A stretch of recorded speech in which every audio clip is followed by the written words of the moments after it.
బాగున్నారా అందరూ? ఈ మధ్యన కొన్ని వీడియోలు, కొన్ని పంచాయతీలు జరుగుతున్నాయి కదా! ఇవన్నీ చూసి మనకు కోపం వస్తుంది, చాలా కోపం వస్తుంది. ఓకే, ఏదన్నా మాట్లాడండి. ఆడెవడో గడ్డి తిన్నాడని చెప్పి మనం తినాల్సిన అవసరం లేదు. మన గీత మనం దాటొద్దు.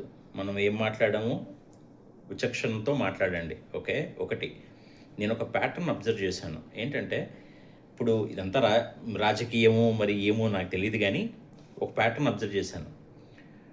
మీరు కామెంట్స్లో చూస్తే ప్రసాదరావు అని ఉంటుంది, లేకపోతే పురుషోత్తం అని ఉంటుంది. వాళ్ళ పేర్లు చూస్తే నార్మల్ హిందూ హిందూ పేర్లే, కానీ వాళ్ళు చాలా ఘోరంగా మాట్లాడతారు. మనం అనిపిస్తుంది ఏంటి వీడు ఎందుకు ఇలా మాట్లాడుతున్నాడని. అంటే ఈ రాంగ్ పర్సెప్షన్ మనలోకి వాళ్ళు ఇన్ఫ్యూజ్ చేస్తారనమాట.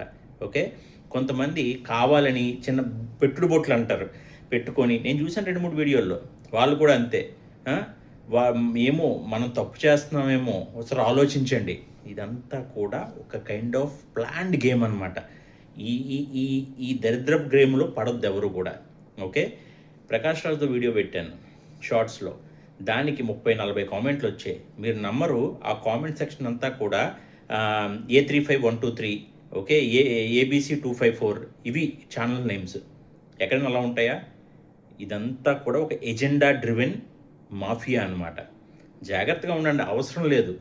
ఓకే, మన మన ధర్మం మీద, మన దీని మీద మనకు నమ్మకం ఉంది, అంతే, దట్స్ ఇట్. మనం ప్రతి ఒక్కడికి సమాధానం చెప్పాల్సిన అవసరం లేదు. జై భారత్, జై హింద్.